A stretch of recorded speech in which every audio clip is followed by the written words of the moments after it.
ओरन की होली मम होला, कह्यो कृपानिध बचन अमोला।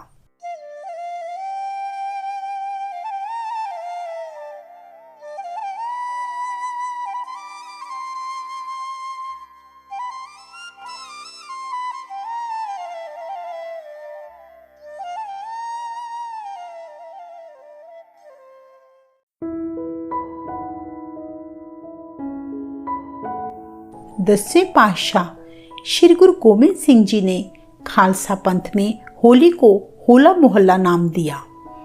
आप जी के अनुसार लोगों के लिए यह होली होगी, परंतु मेरे लिए यह होला है। होली कीनी संत सेव, रंग लागा अत लाल देव। अर्थात संतों की सेवा करना ही मेरी असली होली है, जिनकी संगत करके मेरे हृदय में प्रभु के प्रेम का गाढ़ा रंग चढ़ गया है। गुरु जी को होली को होला मोहल्ला नाम देने की जरूरत क्यों पड़ी? अगर आपके मन में भी यह सवाल उठता है तो इस वीडियो को अंत तक जरूर देखें। पहली पातशाही श्री गुरु नानक देव जी के समय से ही मुगलों के अत्याचार देखने को मिलते हैं। उनके द्वारा निहत्थे और बेकसूर लोगों पर बहुत जुल्म किए जाते थे। उन्हें जबरदस्ती धर्म परिवर्तन के लिए मजबूर किया जाता, नहीं तो उनका सर कलम कर दिया जाता था। इस प्रकार मुगलों की क्रूरता बढ़ती ही गई। तब 10वें पातशाह श्री गुरु गोबिंद सिंह जी ने उस समय के हालातों को समझते हुए मनुष्यों को मानसिक व शारीरिक रूप से शक्तिशाली बनाने के उद्देश्य से होला मोहल्ला का आरंभ 1701 ईस्वी में आनंदपुर साहिब की धरती से किया। खालसा पंथ की स्थापना के बाद ही गुरु जी ने अपने सिखों को युद्ध कला में निपुण बनाने के लिए ट्रेनिंग दी। वास्तव में यह त्योहार शस्त्र विद्या के अभ्यास का प्रतीक है।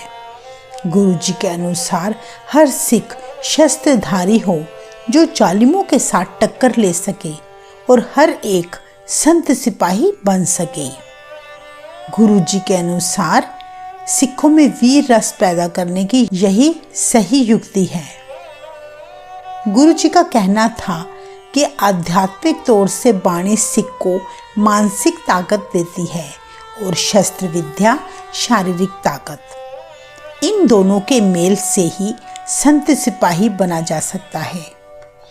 आप जी ने होला मोहल्ला के दिन खालसा को उपदेश दिया कि मनुष्य को ऊपरी रंगों को त्याग कर केवल और केवल हरि के प्रेम रंग में रंगना चाहिए।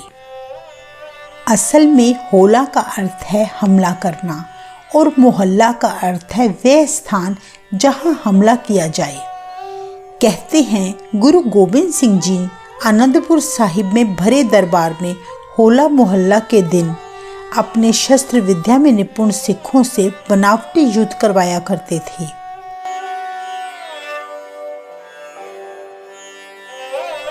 उनके 2 दल बना लिए जाते थे।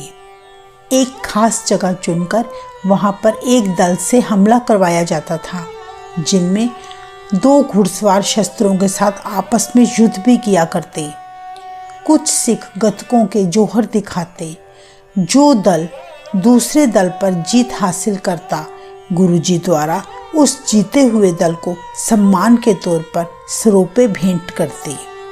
इस प्रकार गुरुजी अपने सिखों को शस्त्र विद्या सीखने के लिए प्रोत्साहित किया करते, ताकि वह शक्तिशाली बनकर समय आने पर खुद की रक्षा तो करे ही, बल्कि निस्सहाय और कमजोर लोगों की भी रक्षा कर सके।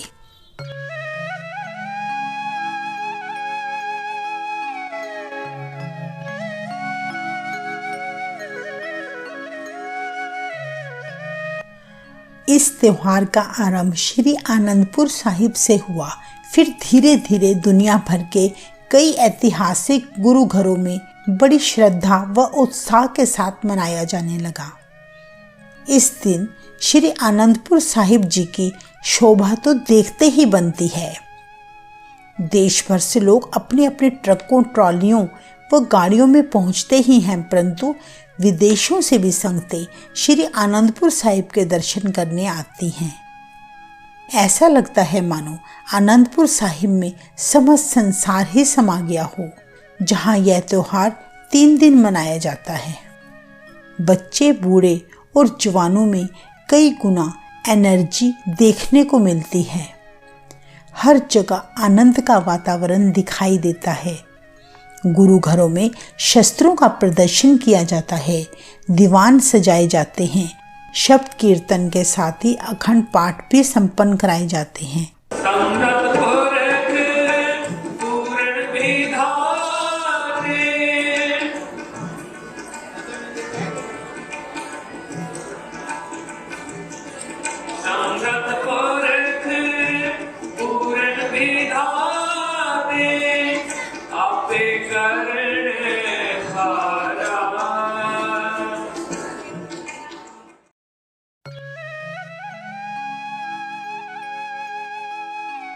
श्री आनंदपुर साहिब का किला केसगढ़, जिसकी शोभा देखते ही बनती है, उसे देखकर ऐसा लगता है मानो सारा किला दूध से नहलाया गया हो।